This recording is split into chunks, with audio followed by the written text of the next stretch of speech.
Welcome back to What Arty Noobs with General Disturbance. This is a Sturer Emil. It's a Tier 7 German tank destroyer. It's located on the northeast corner of province, and it's under the command of 73north of the Vis clan. Yes, I think he changed clans in the meanwhile. Okay, it's a reduced numbers game. There's 3 less players. At least I think there's 3 less on either team. So it should be over a little quicker. Now they only made 2 of these, custom made. Both of them went to Russia, and we know that one of them ended up in the tank museum at Kubinka. As far as we can tell, it actually had 22 kills. The other one caught fire and blew up. So yeah, it didn't work out so well for them. He's got the big gun. This is the top gun, 128mm. Capable of 490 alpha, 231mm of pen with standard AP, and with the APCR rounds it could go up. Well, that's the high explosive, 630 alpha and 65mm. With the APCR, well, he's not actually carrying any. He's not at all. Very weird. But anyway, as you can see, 630 alpha with 65mm of pen. There's bound to be some enemy tanks that he can pen, because this is a tier 7 game with tier 6 tanks in it. If he hits a tier 6 with the HE rounds, it's going to have a very bad day.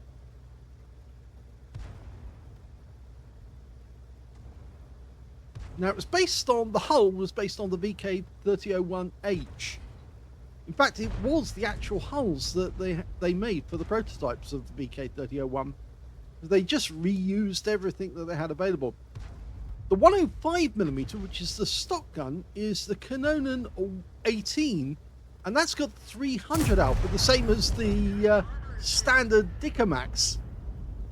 So basically, what you're getting is a Dicamax on the cheap if it's a stock vehicle, but if you get the top one, then you're getting the same gun as the Scorpion G, a Canon 40 actually, but a 128mm caliber with 490 alpha. So very effective at doing damage to the enemy. Now it does have very high alpha, high pen. You can see that AMX M445 built that one. And the reload is fairly quick as well, 13.23. And he's got the kill on the next one, next shot. His reload 10.96, so pretty quick. 3 seconds off the standard reload time. He's dealing a lot of damage at long range on the enemy. It's also very accurate, this one. It easily penned that Super Hellcat. Very thin armor on Super Hellcats. Its view range is not bad either, 370 meters, and he's got a second kill. He's just chewing his way through the enemy. The Sturer Emil is one of those fun TDs to play. And the other reason why is it's got 15 degrees of gun depression. 15 degrees! Which means that it's a ridgeline champion, because it can just sit over the other edge, and he's felt it. Well, that was the T-34 Constructor, the 100mm version, but he's out the game now. We didn't get the kill, 45 TP did. We would have got it with the next round. Now, there are some enemies over this side. In fact, we've got a VK30OD, and he bounced that one. So he's going to try and get behind us if he can, but it won't be very good for him if we stay here like this. But, there you go, 458. We could have fired an HE round into the side of him, and he would have felt that. But we're going to go for another AP round, and bye-bye. Yeah, it's that lethal. He has taken 2 hits, but they've both been 75mm rounds, and he's still around to play. In fact, he's going towards the enemy now. There's only 4 enemies left, 2 Arty and 2 heavy tanks, and there's one of them, a chopper. Okay, hello Mr. Chopper. Chop this. Another direct hit, 485, a low roll, and the chopper goes down. Yes, you ain't got him.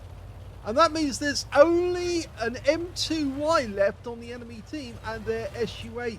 That's all they've got left. And I think the Excalibur's about to find out where the SU-8 is, because he's over the other side of the battlefield. But we're looking for the M2Y. Yeah, he's found the SU-8. No chance we can get it. Oh, with the SU-8, shotguns him and takes the kill. Nice work, SU-8. Unfortunately, we can't do anything about that because he's outside our view range. But we can certainly do something about the M2Y. We've only got 3 kills, but it would be nice to get that last one. We won't be able to get the other one because by the time we get over there, it will have died. This thing can only go 25 kilometers an hour maximum speed. Okay, he's looking. Well, he could aim down the aim point on the basis that the SU-8 hasn't moved. We can't see the M2Y yet.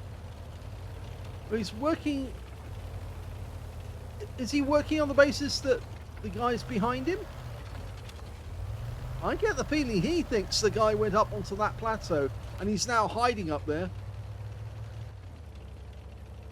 We've only got one other tank over on the other side of the map.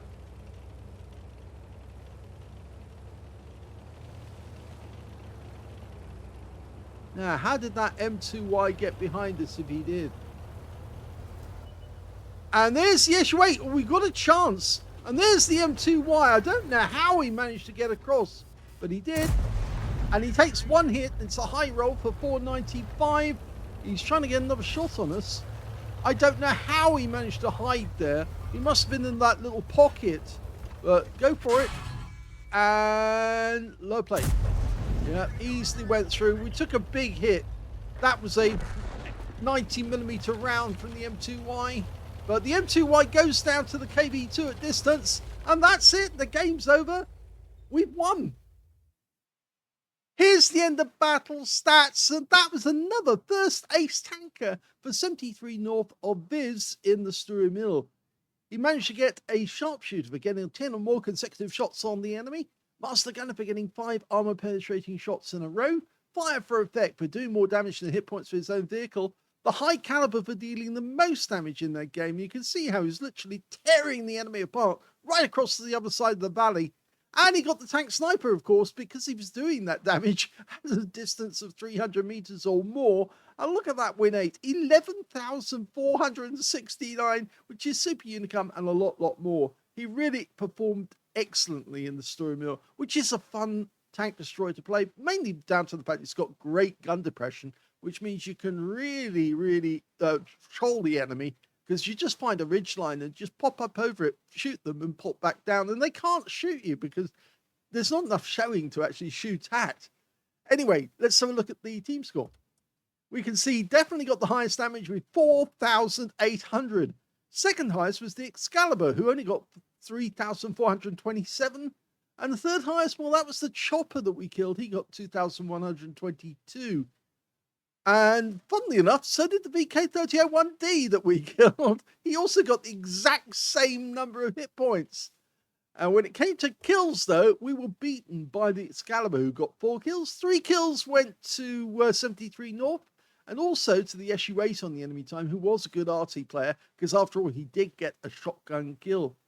Unfortunately, it didn't work out so well when he met the KB2, because he got the better of him. And when it came to joint third place, we can see the 45 TP and the KB2 on our team got 2 kills apiece. And the Chopper and the VK3001D on the enemy team got 2 as well. When it came to base XP, it was, yes, 73north, 1,446 went to him. So he got the top in 2 columns, missed out on the number of kills. 1,295 went to the Excalibur, and 1,189 went to the 45 TP. All 3 players getting over 1,000 base. If only he'd killed the M2Y, he would have come out with the top score instead. And, well, he would have had joint 4 kills. And then, obviously, he would have shared the top spot. And he could have bragging rights. Okay, let's have a look at detail. 14 shots fired, 14 direct hits, only 13 penetrations. So there's only 1 shell that didn't actually pen. 4,800 hit points of damage, of which 3,229 were at more than 300 meters. The shot that he missed, by the way, that was the VK3002D, I think, because it seemed to ricochet off as he hit the guy. 5 hits received from the enemy, 3 penetrations, 2 non-penetrations, and 100 hit points of damage blocked by armor. 1 enemy vehicle spotted, 6 enemy vehicles damaged, 3 killed, and he got 1,105 hit points of spotting assist in that game. On a premium count, he actually made 96,444 credits from the game. Remember, standard ammo, and it really does pay off. This thing's got more than enough pen to you to use it and pick up a huge credit bonus. He got 50,000 as well for completing a mission, and 4,338 experience points out of it as well. So there you go. Very, very good tank. Very, lot of fun with this one, especially once you get the top gun. Before that, it's just like playing a Dicamax. It is so easy to play. It's only got 5 degrees on one side, 7 on the other in terms of its arc, which means you have to do a lot of turning to get the gun onto the target, 12 degrees in total. But it's the gun depression that is so much fun. Hope you enjoyed this replay. It's the second one where he's got a first ace. 73north seems to be picking up a lot of first aces recently. I hope you enjoyed it. If you did, please give it a like, and thank you for watching.